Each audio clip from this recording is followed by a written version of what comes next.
안녕하세요. 저는 얼마 전부터 솔로 생활을 하게 된 40대 초반의 여성이에요.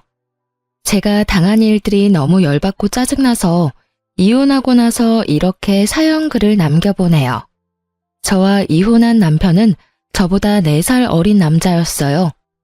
저는 남편과 사귈 당시에 회사에서 이미 꽤 돈을 벌고 있었고 오랫동안 근속하여 직급도 여자치고는 높은 편이었죠. 남편은 저와는 다른 회사에서 일하는 사람이었고 본래라면 우리에게는 어떠한 접점도 없었을 테지만 아주 우연하게 만나게 됐어요. 친구가 결혼식 청첩장을 돌릴 거니까 나오라고 했는데 거기에 여자 쪽, 남자 쪽 친구 모두 부른 거였어요. 남편은 남자 쪽 관계자로 나왔었는데 알고 보니 직장 후배였다고 하더군요. 그렇게 만나서 이야기하다가 생각보다 사람이 괜찮다는 느낌에 한두 번 더 보고 뒤에 사귀게 되었던 거죠. 정말로 그 당시에는 결혼까지는 가지 못할 거라는 생각을 했어요. 나이도 차이가 좀 나는 데다가 저는 딱히 결혼할 생각은 없었거든요. 혼자 사는 것도 나쁘지 않다고 생각했는데 그 남자와 주말마다 함께 있는 시간이 생각보다 편하고 좋아서 결혼을 결심하게 됐어요. 물론 청혼은 남편이 먼저 했고요. 그때는 주변에서 정말 잘 어울리는 커플이라고 그렇게 칭찬을 했었는데 어째서 지금은 이 모양 이 꼴이 되었는지 정말 이해가 되지 않아요. 남편과 저 사이에 다른 점들이 많았지만 저희는 최대한 상대방을 존중하며 잘 조율해가고 있었어요. 하지만 딱 한 가지만은 서로 양보할 수 없는 일이 있었어요. 바로 돈과 관련된 일들이었죠. 저는 남편보다 돈을 많이 버는 데다가 큰 돈을 써야 할 때는 큰 돈을 써야 뒤탈이 없다고 생각하는 사람이었어요. 특히 가방, 옷, 구두, 장신구 같은 건 하나를 마련하더라도 제대로 좋은 걸 마련해야 한다고 생각했죠. 중요한 장소나 중요한 상황에 사용할 것들은 좋은 것으로 마련하는 것이 저에게도 좋은 이미지를 심어준다고 생각하고 있었거든요. 그렇다고 제가 엄청나게 많은 명품을 쇼핑하는 그런 쇼핑광은 아니에요. 2년에 한 번 짝수년도에 제 생일에 저를 위해 준비를 한 물건들이었어요. 충분히 월급을 모으면 살 수 있는 물건들이었죠. 터무니없을 만큼 비싼 브랜드보다는 최대한 나이에 맞는 가격대가 조금은 저렴한 브랜드를 선호했고요. 귀걸이와 목걸이 같은 장신구들은 어릴 때부터 순금과 순은을 사용할 수밖에 없었어요. 금속 알러지 때문에 어릴 때부터 하나씩 유행에 타지 않는 디자인으로 골라왔었거든요.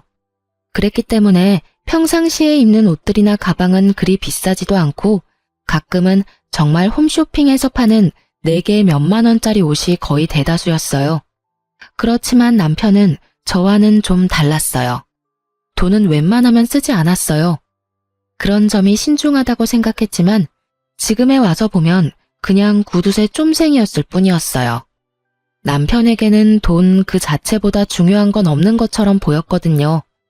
자기 통장 잔고를 보며 좋아하는 사람이 남편이었고 솔직히 이런 면모가 오히려 신뢰를 줬죠. 돈을 사랑하는 거라면 결혼하고도 굶어 죽을 일은 없을 것이고 다른 여자에게 마음을 빼앗기지도 않겠다 싶었거든요. 그러나 문제는 시부모에게도 있었어요. 시부모와의 첫 만남에서 아주 눈밖에 나버렸거든요. 첫 만남에서 그럴 일 크게 없는데 말이죠. 그건 상견례 날이었어요. 그 전에도 시부모를 만난 적이 있었지만 상견례 날이라 저도 신경을 많이 썼었어요. 최대한 단정해 보이는 비싼 옷에 명품 가방을 메고 갔거든요. 솔직하게 말해서 둘 다 5년도 더 전에 산 옷들이었지만 워낙 유행을 타지 않는 디자인이라 시간이 흘렀어도 괜찮은 편이었거든요. 게다가 중요한 자리이니 최대한 저를 꾸밀 필요도 있다고 생각했고요. 그런데 상견례에서 시부모는 저를 사치스러운 여자로 몰아가더군요. 왜냐면 지나가던 사람이 제 가방을 보고는 1,000만 원 정도 되는 금액일 거라는 말을 시부모가 들었던 것 같아요. 전후 사정은 잘 모르겠지만 시부모는 행인의 그 말에 제가 사치스러운 사람이라고 아예 판을 박아버리더군요. 솔직하게 말해서 시부모가 될 어른을 만나러 오는 자리에 누가 후줄근하게 입고 오고 싶겠어요? 게다가 두 가족이 만나는 자리에서 부모님 면도 있으니 어느 정도는 체면을 차려야 하는 거라고 생각했거든요. 상견례에 옷을 따로 사는 사람들까지 있는 반면에 저는 있는 옷으로 해결한 거니 그렇게 치면 그리 사치스러운 것도 아니었는데 말이죠. 남편이 이미 식장을 잡아놨으니 시부모도 뭐라 하지는 않았지만 제게 그러더군요. 우리 집에 시집 올 거면 사치스러운 버릇은 버려야 한다고요. 검소함이 가장 미덕이라며 말을 하는데 저를 못마땅해 하는 모습이 정말로 가득했죠. 정말 웃기게도 그 당시에는 아무 생각도 없이 네 하고 대답했어요. 제가 사치스러운 버릇을 가지고 있다고 생각지 않았으니까요. 그런데 적은 시부모만이 아니었죠. 남편도 결혼을 하고 나니 제가 조금이라도 비싼 물건을 사면 제발 아끼면서 살라며 난리를 치더라고요. 그러다가 그 일이 터져버렸죠. 시댁 친척 결혼식 날이 일주일 앞으로 다가온 날, 제가 휴대폰으로 원피스를 구경하고 있었어요. 자기야, 이 원피스랑 이거 중에 뭐가 괜찮아? 어? 갑자기 웬 원피스야? 그리고 가격이 너무 비싸잖아. 굳이 이렇게 비싼 옷 살 필요 있어? 가지고 있는 옷 중에 아무거나 입고 가. 계절에 맞는 원피스가 별로 없어. 그리고 나는 일 때문에 정장형 옷이 많으니까 원피스도 없고. 그리고 한 번 살 때 좋은 거 사고 싶어서 그러는데 왜 맨날 잔소리야? 당신 가지고 있는 것들도 비싼 거 많잖아. 굳이 비싼 거 뭐하러 사? 딴 거 여러 개 사면 더 좋잖아. 양만 많다고 다 좋은 거야? 그런 건 어차피 오래 못 입어. 비싼 옷은 비싼 값을 하는 거라고. 그리고 나도 일할 때는 싼 거 입고 다니잖아. 그러니까 비싼 거 사지 말고 여기 3, 4만 원짜리 있네. 이런 거 사서 입으면 되지. 남편이 골라주는 걸 보니 답이 없더라고요. 안감도 없고 어린애들 취향의 원피스에 결혼식에 입고 갈 옷은 절대 아니었죠. 이게 나한테 어울린다고 생각해? 그리고 이런 걸 남의 결혼식에서 어떻게 입어? 솔직하게 말해서 내가 돈을 허투루 쓰면 나도 할 말 없어. 그치만 내가 1년에 옷 사는 돈이나 당신이 1년에 옷 사는 돈이나 똑같은 건 알고 있지? 당신은 싼 걸 100벌 사고 나는 비싼 걸 5벌 살 뿐이야. 그런 나한테 매번 사치스럽다고 검소하게 굴라는 건 좀 어이없는 일 아니야? 솔직히 당신이 비싼 물건이 많은 건 사실이잖아. 이러니 엄마도 매번 걱정하는 거고. 그렇다고 내가 당신한테 돈을 더 달라고 했어? 아니면 당신한테 돈을 빌린 적이 있어?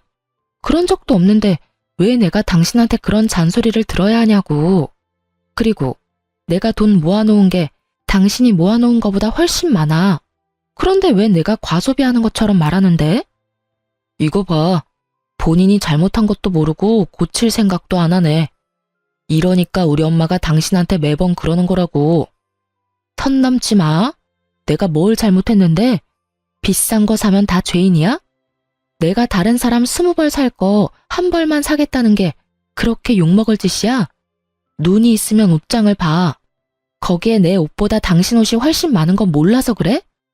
가격만 저렴한 옷이 수백 벌 있는 당신한테 내가 왜 그런 소리 들어야 하는데?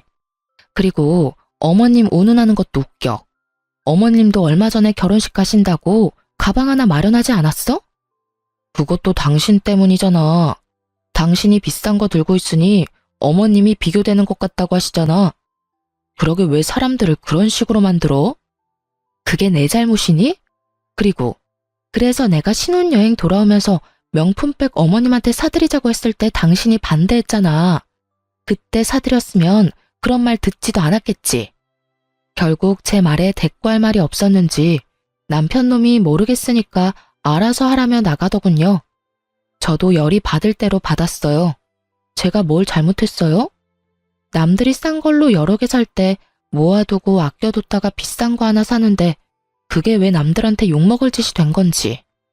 그렇게 친척 결혼식 날이 오고 저는 남편과 따로 이동하기로 했어요. 제가 가야 할 곳이 있다고 하고 남편을 먼저 보낸 거죠. 그리고 저는 남편이 제게 추천한 저에게는 맞지도 않은 원피스에 단화를 신고 명품백 대신에 에코백을 메고 결혼식장에 도착했어요. 결혼식장에 들어서니 다들 안 보는 척 보고 있더군요. 시부모와 남편이 눈에 보여 아는 척하며 다가갔더니 시부모가 화난 얼굴로 저한테 그러더군요. 너 이게 무슨 꼴이야? 이러고 남의 결혼식장에 와? 안감도 없어서 훤히 비치는데. 어머님, 이 원피스는 남편이 골라준 3만 원짜리 원피스예요. 비싼 거 절대 사지 말라고 화를 내면서 이걸 골라주더라고요. 남편 의견대로 입고 왔는데 어디 이상한가요? 그리고 어머님도 항상 저한테 비싼 거 가지고 다닌다고 뭐라고 하시잖아요. 그래서 최대한 검소하게 입고 온 건데. 아무리 검소해도 때와 장소가 있는 법인데 너 정말로 며느라기한테 저 옷 입으라고 했어? 아니, 잠깐 싸우다가 제일 싼 옷이 있길래 이야기한 것뿐이에요. 설마 제가 일부러 그랬겠어요? 그렇게 별로야? 평소에는 그렇게 비싼 거 입지 말라더니 이런 거 입고 오니 아예 옆에 있기 싫어? 당신 원하는 대로 해줬는데 왜 싫을까? 그렇게 말하자 남편이 한숨만 푹푹 쉬더군요. 제가 왜 친지 가족들 모이는 자리에서 비싼 걸 입는데요. 남편 체면 세워주려는 것도 모르고 사람을 그렇게 구박하다니. 후줄근하게 입은 제 모습에 아예 곁으로도 안 오려고 하면서 매번 검소 타령은 왜 하는 거냐고요. 그리고 시모를 보니 시모는 남편 말대로 명품 가방을 하나 마련해서 가지고 왔더군요. 어머님, 가방을 새로 사셨네요? 검소한 거 따지시는 분이 명품 가방 가지고 있는 거 보니까 기분이 많이 이상하네요. 항상 사치스럽다고 싫어하셨잖아요. 그래서 저도 오늘은 에코백을 준비해 왔는데 오늘따라 안 맞았네요. 제 말에 시모는 뭐라 말해야 할지 모르더군요. 아마 제가 좋은 옷과 가방을 들고 올 거라고 생각한 듯 했어요. 그런데 막상 후줄근한 모습으로 나오니 그것도 싫은 모양이었죠. 도대체 어느 장단에 맞추라는 건지. 며느리가 안 꾸미고 후줄근하게 다니면 그 욕은 남편과 시모가 듣는다는 걸 모르는 것 같더라고요. 주위에 있는 사람들도 우리 대화를 들었는지 아니면 그런 짐작을 했는지 수군거리더군요. 모르는 사람이 들으면 시모와 남편이 며느리를 갈궈서 저렇게 후줄근하게 입고 오게 된 줄 알 테니까요. 하긴 다를 건 없었죠. 결혼 후 내내 저를 마치 낭비벽 환자처럼 몰아가며 사치스럽게 굴지 말라며 잔소리해댔으니까요. 그런 사람들이 명품을 가지고 있으면서 아무것도 없는 며느리 혼내는 걸로만 보일지도 모르죠. 아니면 불쌍한 며느리만 아무것도 가지지 못한 것처럼 보일 수도 있고요. 결국 시부모는 주변에서 한 소리 듣게 됐죠. 그리고는 그 뒤로는 사치니 검소니 그딴 소리 안 듣게 됐어요. 결혼식에서는 사진도 못 찍게 하는 바람에 가족 사진도 못 찍었죠. 후줄근하게 입고 다니면 옆에 오지도 못하게 하고 비싼 거 입고 다니면 돈지랄 하냐며 잔소리하는 시댁 행태에 정말 어이가 없었지만 그래도 이번 일을 기회로 잔소리는 더 이상 듣지 않게 됐어요. 제가 빡 돌면 이런 짓을 저지른다는 걸 알게 된 남편과 시모는 그 뒤로 저한테 아무 말 하지 않았어요. 그래서 정말 편하게 결혼 생활을 할 수 있었죠. 그리고 결혼 4년 차쯤에 애를 가지려고 그렇게 애를 쓰던 그때 저는 제 물건이 사라지는 일을 겪게 됐어요. 제 물건과 옷을 보관하는 옷장에 넣어둔 가방 하나가 감쪽같이 사라졌더라고요. 제가 어디 잘못 놔둘 성격도 아니고 비싸게 주고 산 물건이 있는 만큼 모든 것은 제자리에 두고 있거든요. 그런데 자주 쓰지는 않던 가방이 사라지니까 당황했죠. 그것도 집안에 놔둔 게 사라져버렸으니 의심할 사람은 남편뿐이었잖아요. 저는 먼저 남편에게 물었어요. 여보, 혹시 저기 있던 가방 못 봤어? 가방이 하나 없어졌네? 가방? 난 모르겠는데. 누가 봐도 여자 가방이면 내가 가져갔을 리도 없고. 혹시 다른 데 놔두고 잊어버린 거 아니야? 태연스러운 남편 말에 저는 정말로 심각하게 제가 잊어버린 게 아닐까 하는 생각이 들 정도였어요. 그렇지만 아무리 생각해도 다른 데 놔둔 생각이 들지는 않아서 현관 앞을 비추는 홈캠을 뒤져봤어요. 그 홈캠은 결혼 초에 달아놓은 건데 당시 근처에 도둑이 많이 들어서 입구를 비추는 홈캠을 달아놨던 거예요. 그리고 달아두고는 항상 잊고 있던 것이기도 했고요. 그리고 누군가 제 가방을 들고 나오면 찍힐 정도는 됐죠. 그렇게 확인을 했더니 남편이 가져갔더군요. 당황했죠. 그걸 가져갈 일이 없으니까요. 솔직하게 말하면 엄청 비싼 것도 아니고 브랜드로 치자면 중저가의 디자인도 애매한 가방이었거든요. 저도 그래서 사놓고 보관만 해뒀던 건데 사실 가지고 있는 것 중에는 가장 새 것처럼 보이긴 했거든요. 처음에는 남편이 이걸 가져가서 팔았나 의심했어요. 워낙 돈 좋아하는 남자이기도 하고 이렇게 새 것처럼 보이는 걸 가져갔으니. 하지만 굳이 가져갈 거면 더 비싼 게 있는데 왜 그걸 가져갔나 싶은 마음도 있었거든요. 아니면 시모에게 갖다 줬나 싶었는데 그건 또 아니었어요. 애매모호한 상황에 남편을 의심하는 것도 좀 그렇고 하나 정도는 용서해주겠다는 생각을 하면서 일단 제가 가진 물건들 중 비싼 건 다 친정으로 옮겨놨어요. 그리고 원래 있던 자리에는 가짜 물건들만 채워 넣었죠. 남편이 계속 이런 일을 할지 하지 않을지도 알아내야 했지만 그 이상으로 제 물건들 중에 더 비싼 물건을 잃어버리고 싶지 않아서 선택한 방법이었어요. 그렇게 한 달이 지났는데 물건들은 그대로였어요. 그래서 저는 남편에게 차라리 물어보고 다시 진품을 가져올까 하는 생각을 했죠.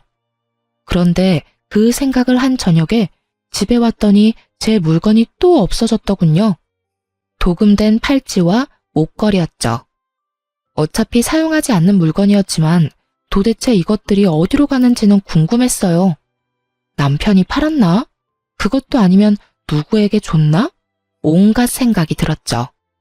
그래서 남편에게 이야기하겠다는 생각을 일단 접고 일단 남편 뒤부터 캐기로 했죠. 쓰지 않고 모아뒀던 연차를 몰아쓰고 일주일을 내리 남편 뒤만 쫓았어요. 친구 차 빌려서 내심 안 들키도록 주의해서 쫓았는데 처음에는 남편이 아무런 행동도 안 하더군요. 그래서 제가 너무 예민했나 싶었는데 5일째 되던 날 딱 꼬리를 잡았죠. 남편이 웬 여자와 밖에서 만나는 걸 발견했거든요. 제가 한 번도 다녀본 적 없는 장소였고 남편도 제가 본 적 없는 옷을 입고 있더군요. 만약 스쳐 지나갔다면 남편인지 못 알아봤을 거예요. 두꺼운 뿔테 안경까지 쓰고 있으니 정말 딴 사람 같았거든요. 그리고 상간녀를 살피는 순간 남편이 제 물건을 어디에 사용했는지 알 수 있었죠. 그 여자의 어깨에는 제 가방이 자세히 살펴보니 팔찌와 목걸이도 이미 목과 팔에 있더군요. 순간적으로 화가 확 올랐어요. 저한테 왜 이런 일이 벌어져야 하는지 정말 눈앞이 캄캄하더군요. 분노와 답답함으로 아무것도 못하겠더라고요. 그날은 사진과 동영상을 찍고는 온몸에 화가 뻗쳤는지 몸살 기운이 있어 집으로 돌아왔어요. 거의 몸져 누워있는데 자정이 다 돼서야 남편이 집으로 들어오더군요. 증거를 더 모을 때까지 남편에게 제가 알고 있다는 걸 알리기 싫어서 겨우 말을 꺼냈는데 생각보다 더 뾰족한 목소리가 나와버렸어요. 당신 도대체 어디 있다가 이제 오는 거야? 친구 좀 만나고 왔어. 왜 이렇게 기분이 나빠? 기분이 왜 나쁘냐고? 아픈데 남편이라는 사람이 들어오지도 않고 연락도 안 되니까 짜증난 거지. 어디가 아픈데? 몰라.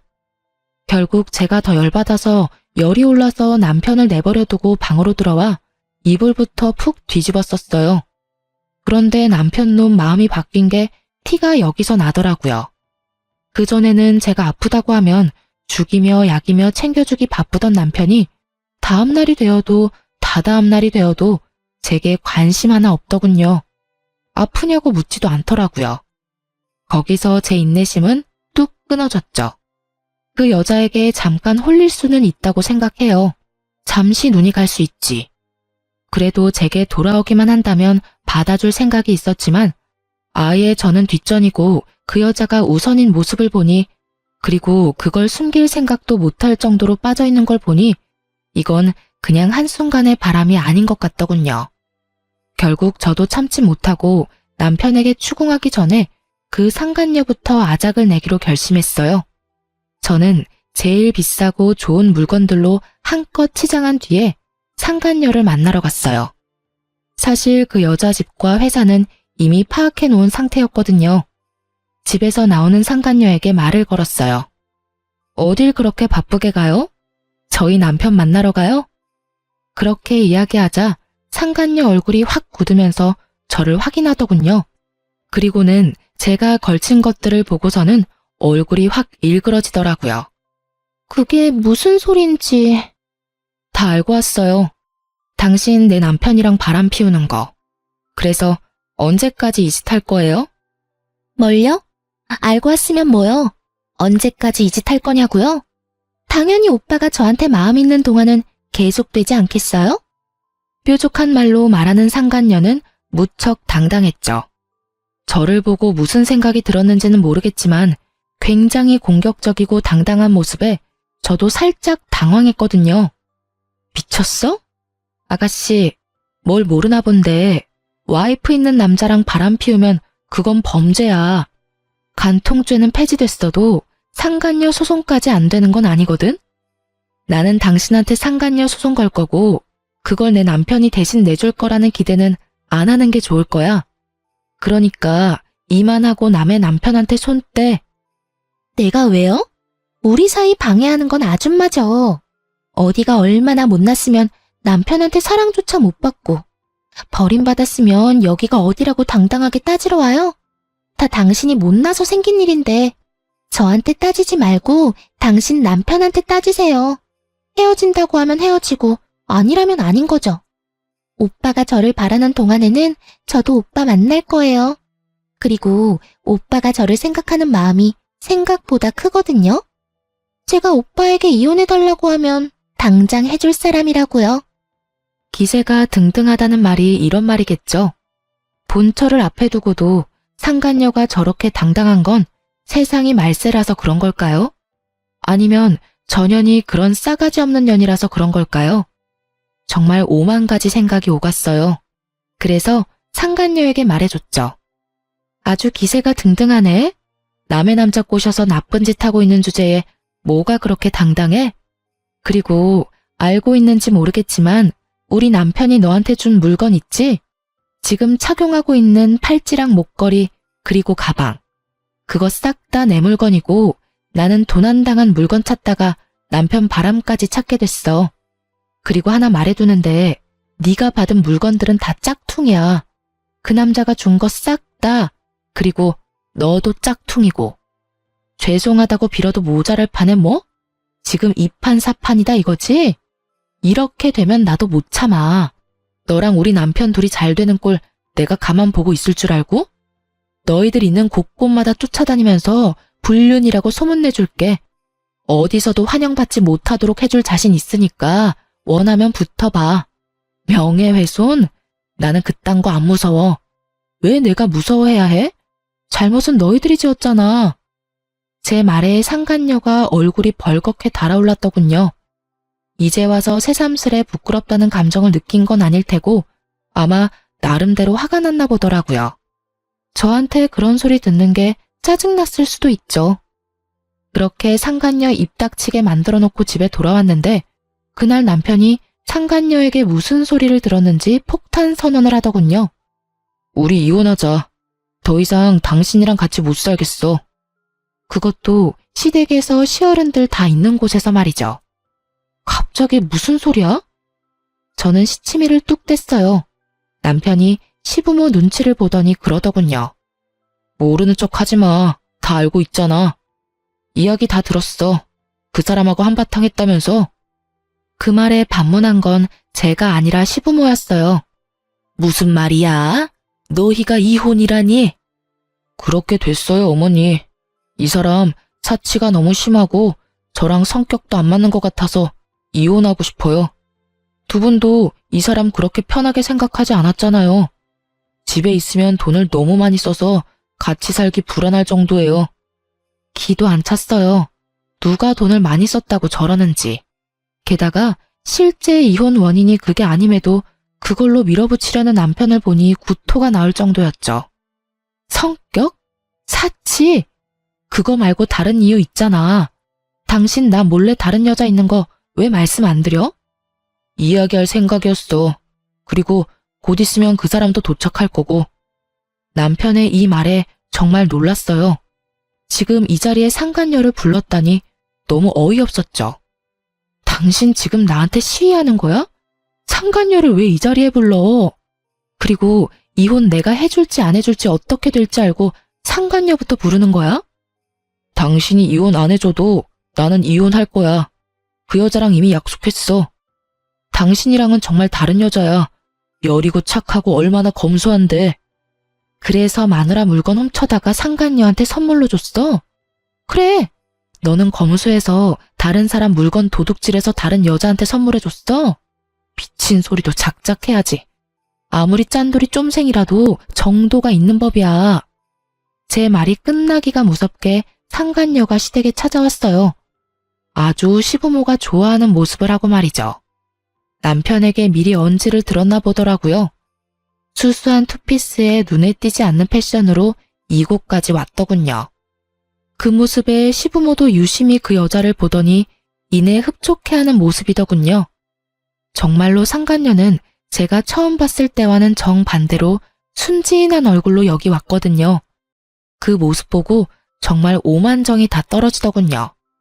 여기서 또 보네요? 그때 엄청 큰 소리 치면서 가셨는데 불쌍해서 어떡해요. 오빠가 저한테 결혼하자고 했어요. 저는 오빠가 재혼이라도 상관없거든요. 우리는 정말로 사랑하니까요. 그렇게 말하는 상간녀의 가증스러운 모습에 저도 그냥 다 놔버렸어요. 제가 누구조차고 아득바득 붙잡고 있는지 결국 저도 말했어요. 아직 이혼도 안 한 마누라랑 시부모 앞에서 상간녀까지 소개시켜주고 아주 대단한 사람이야. 이혼해줄게. 나도 와이프 놔두고 어린 여자랑 바람피는 놈도 싫고 와이프 물건 훔쳐다가 상간녀에게 갖다 바치는 놈도 싫어. 불륜남이 도둑질까지 하는데 내가 데리고 있을 필요 없지. 대신 이혼은 무조건 소송으로 갈 거야. 나는 합의는 절대 안 해. 알지? 당신은 소송이든 합의든 유리한 거 하나도 없어. 그리고 상간녀, 너도 마찬가지야. 내가 상간녀 소장 당신 회사나 집으로 날려줄 테니까 어디로 올까 전전긍긍하면서 열심히 기다리고 있어. 예, 그런데 왜 우리 아들이 이혼에 책임이 있어? 바람 좀 핀 거 이해 못 해주는 여자가 잘못이지. 이해하고 못하고가 아닌 거 아시죠? 지금 저 사람 딴 년 데리고 결혼하겠다고 온 거거든요. 눈이 있으면 좀 보시라고요. 이해를 해주면 뭐요? 첩년이라도 끼고 살도록 두 집 살림하도록 놔두라는 말이에요? 세상이 어떤 때인데 앞뒤 구분도 못하고 아들 편만 들어요? 그럼 우리는 네가 우리 아들 돈으로 명품이나 사재 끼고 낭비벽이 심한 걸로 소송할 거야. 누가 누구한테 뭘 사줘요? 당신 도대체 시어른들한테 뭐라고 거짓말한 거야? 어머님, 똑바로 들으세요. 제가 가지고 있는 비싼 물건들 중에 남편이 사준 거 단 하나도 없어요. 남편이 워낙 구두쇠라 결혼 반지도 반반 나눠서 했다고 하면 말 다 한 거 모르세요? 그렇게 우기고 싶으면 열심히 우기셔도 돼요. 어차피 저는 제가 산 물건들 카드값이며 현금 영수증이며 다 제 돈에서 빠져나간 거 증명 가능하니까요. 미친놈이 불륜에 도둑질만 한 줄 알았더니 부모 상대로 거짓말까지 해? 네가 사람 새끼냐? 짐승 새끼도 이딴 짓은 안 할 거야. 제 말에 시부모는 꿀먹은 벙어리가 됐어요. 그리고 남편 놈도 당황하고 있었죠. 막판에 자기가 한 거짓말이 들통날 줄은 몰랐나 봐요. 그리고 그간의 시부모가 저의 사치를 탐탁치 않게 생각한 것도 이제야 그 이유가 명확해졌죠. 시부모님은 제가 남편 돈으로 사치한다고 생각하셨던 모양이에요. 남편이 그렇게 말해줬으니 그렇게 철석같이 믿고 있었던 거죠. 그렇지만 그게 거짓말이었다는 걸 알게 되니 그간 저한테 한 짓들이 새삼 민망했던 모양이에요. 아무 말 없이 남편과 저만 번갈아 보며 쳐다보더군요. 그리고 저는 남편 새끼 옆에서 조신 떨고 앉아있는 상간녀에게 말해줬어요. 한 가지만 더 말해줄게. 잘 들어? 저 남자가 너한테 무슨 말 했는지는 모르겠지만 난 저 남자랑 살면서 생활비 한 푼 안 받았어. 왜냐고?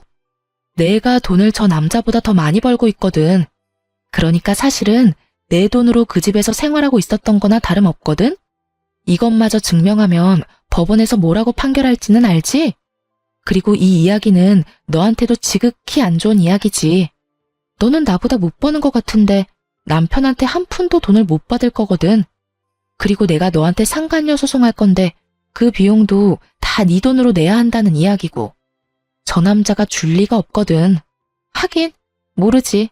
사랑하는 여자가 생겼는데 그거 하나 안 내주겠어? 와이프 버리고 상간녀랑 결혼하는데 그 정도는 당연히 남자가 해줘야지. 어쨌든 둘 다 잘 알아둬. 나는 내 몫은 어떻게든 가져갈 참이고 만약 너희가 안 주면 법적으로 압류를 진행해서라도 가져올 생각이야. 그러니까 둘이서 잘 짱구 맞대서 이야기해봐. 상간녀가 못 믿겠다는 표정을 짓고 있더군요. 하긴 믿든 안 믿든 상관없죠. 저는 사람은 변하기 어렵다고 생각하거든요. 남편 놈 구두쇠 기질이 여자 한 명 잘못 만났다고 바뀔 리 없죠. 게다가 제 물건 도둑질해서 상간녀에게 선물해 준 걸 보면 더더욱 상간녀에게 돈 드리고 싶어 하지 않는 모양이고요. 당신 무슨 말을 그렇게 해? 내가 이 사람한테 그런 짓을 할 리 없잖아. 당신이랑은 다른 여자라고. 이 여자는 소중하게 대해줄 거야. 남편의 말에 상간녀가 내심 안심하는 표정을 짓더군요. 말이면 뭔들 못해요. 영원히 사랑하겠다고 해놓고는 상간녀랑 바람피고 있는 놈인데요. 거짓말이 한 번 어렵지, 두 번은 얼마나 쉬운 일인지. 눈 하나 깜빡 안 하고 거짓말하는 얼굴 보니 진짜 웃기지도 않았어요. 그래. 상간녀한테는 그런 짓 안 하고 와이프한테는 그런 짓 하는 거면 상간녀가 와이프 되면 똑같이 그런 짓 하려는 거 아니야? 당신이 얼마나 구두쇠인지 내가 잘 아는데. 뭐 됐어. 나는 이미 내가 하고 싶은 이야기 다 끝냈으니까. 할 말 있어? 다른 할 말 없으시죠? 나는 당신 말 절대 안 믿어요. 오빠랑 헤어지기 전에 나랑 오빠 사이 이간질하려고 그런 거짓말하는 거 내가 모를 줄 알고? 졌으면 진 사람답게 꼬리 말고 도망이나 치라고요. 여기서 초치지 말고. 저는 바락바락 우기는 상간녀를 보며 한숨을 푹 쉬었어요. 말해줘도 모르는 저 멍청한 년에게 뭐라고 이야기해야 좋을지 모르겠더군요. 그래, 내가 이렇게 친절하게 설명해줬는데도 못 알아듣겠다 이거지? 뭐 괜찮아. 머리가 나쁘면 몸이 조금만 더 고생하면 되지. 잘 봐. 불륜남, 도둑놈, 거짓말쟁이인 저 남자가 네가 데려갈 물건의 실체야. 예쁘고 행복하게 살아. 남의 남자 뺏은 더러운 년아. 제 막말에 상간녀 얼굴이 빨개지더군요. 저는 상간녀 앞에 있던 시모에게도 한마디 했어요. 어머님, 모르는 것도 죄라고 여태껏 자식이 저런 놈인지도 모르고 믿었던 거 생각하니 참 민망하시죠? 여태껏 저한테 빌부터 산 게 바로 당신 자식이세요. 그리고 오늘부로 반납할 테니까 앞으로는 더 이상 만나고 싶지 않네요. 뭐 며느리 그렇게 마음에 들어하지 않았는데 마음에 쏙 드는 여자가 와서 다행이죠. 저보다 돈을 훨씬 덜 벌어도 남편 내조만 잘하면야 걱정할 거 하나도 없겠네요. 잘 지내세요. 잠깐만 기다려봐라. 너 정말로 그 물건들 우리 아들 돈으로 산 거 아니니? 네, 제가 돈을 더 잘 버는데 제가 왜 그걸 사달라고 해요? 남편은 알아서 자기 돈 자기가 쓰고 있고 저희는 경제권 합치지도 않았거든요. 그런데 제가 산 물건을 자기가 사준 것처럼 말하니 어이가 없잖아요. 1,000만 원 넘는 물건을 남한테 사달라고 하는 것도 웃기고 내 능력만 되면 내가 사는 게 맞는 거고요. 그러면 네 월급이 아들 월급보다 훨씬 많다는 게 진짜로 사실이야? 그게 알고 싶으세요? 남편이랑 저는 직군도 다르고 직위도 달라요. 저는 남편보다 적어도 100만 원은 더 벌어요. 그러니까 제가 남편한테 사달라고 할 일도 없고요. 못하면 월급 명세서 보여드려요? 제가 메일로 온 월급 명세서를 보여주고 나서야 시모는 제게 아무 말도 안 하더군요. 그리고 제 월급 명세서를 본 상간녀는 눈에 띄게 불안해지기 시작했고요. 딱 보니 제 말이 사실인 것 같아서 초조한 거겠죠. 상간녀가 이런 초강수를 둔 건 아마 제가 비싼 물건으로 치장하고 간 탓이 큰 것 같았거든요. 명품을 걸친 제 모습에서 자신의 미래를 본 거겠죠. 돈의 출처가 아예 달라서 그런 미래는 없겠지만요. 서서히 밝혀지는 진실이 자기 생각과는 전혀 다른 방향이라는 걸 깨닫고 당황한 것처럼 보이기도 했어요. 당신도 월급 명세서 보여드려. 그래야 마지막 의문이라도 풀리실 거 아냐? 당신이 나를 이날 이때까지 남편 돈으로 사치나 부리는 여자로 만들어놨는데 마지막 오해는 풀도록 만들어드려야지. 그래야 어른들도 내가 왜 이렇게 발악하는지 잘 알겠지? 제 말에도 남편은 별 반응 없더군요. 시부모는 이미 남편 월급 수준을 아는 모양이었고 상간녀도 그런 모양이었어요. 상간녀는 남편이 아무것도 부정하지 않자 더 당황한 모습이었죠. 남편이 엄청나게 잘 벌어서 마누라한테 명품 사준 거라고 착각하고 있었을 테니까요. 정작 그 남편 새끼가 결혼 반지마저 반띵하는 완전 쫌생이 대장이었다는 걸 깨닫고 나니 지금 이 자리에 잘못 온 건 아닐지 걱정하고 있는 것 같았어요. 와이프에게 돈을 쓰기는커녕 와이프 물건 훔쳐다가 상간녀에게 선물하는 쓰레기가 자신이 빼앗은 남자라는 게 믿기지 않는 것처럼 보이기도 했죠. 저는 상간녀를 아래 위로 쳐다보며 친절하게 말해줬어요. 이 정도로 검소한 사람이면 다행이네요. 이 사람이 엄청난 구두쇠의 쫌생이거든요. 돈 한 푼 건드리는 것도 벌벌 떠는 남자 옆에서 잘 살아요. 그리고 고마워요. 이런 남자 데리고 가줘서요. 이번 기회 아니었으면 평생을 고생했을 테니까요. 당신한텐 엄청 화내긴 했지만 가만히 생각해보면 당신이 저 남자 데려가줘서 제가 자유의 몸이 되는 거니까 그것만큼은 고맙다고 생각해요. 그럼 잘 살아보세요. 그렇게 저는 시댁에서 나왔어요. 정말 속이 어찌나 시원하던지. 남편 놈의 행동을 모조리 알려주고 나니 진짜 마음이 너무 편했어요. 제가 받고 있던 오해도 다 풀려버렸으니 더할 나위 없었고요. 그렇게 저와 남편은 빠르게 이혼하게 됐어요. 애가 없다는 건 정말 다행이었죠. 애라도 있었으면 정말 5기로라도 그 여자랑 남편 회방 놓고 마음 다 뜬 남자랑 같이 살아야 했을지도 모르거든요. 하긴 제 성격상 그렇게 살지는 않았겠지만 그래도 아이라는 존재는 그만큼 큰 비중을 차지하고 있잖아요. 없으니 좀 더 홀가분하긴 했죠. 그렇게 이혼하자마자 상간녀와 전 남편은 결혼식부터 준비를 하더군요. 상간녀 메신저에 내내 결혼식에 대한 소식이 날마다 올라왔어요. 하지만 역시나 문제가 곳곳에 보이긴 하더라고요. 상간녀는 무조건 호화롭고 비싼 결혼식을 하고 싶었던 모양이에요. 그렇지만 남편 쪽은 재혼인데다가 그렇게 크게 해서 득볼 게 하나도 없잖아요. 그래서 그것 때문에 시부모와 상간녀가 몇 번이나 부딪힌 모양이었어요. 게다가 그 기준은 제 결혼이었거든요.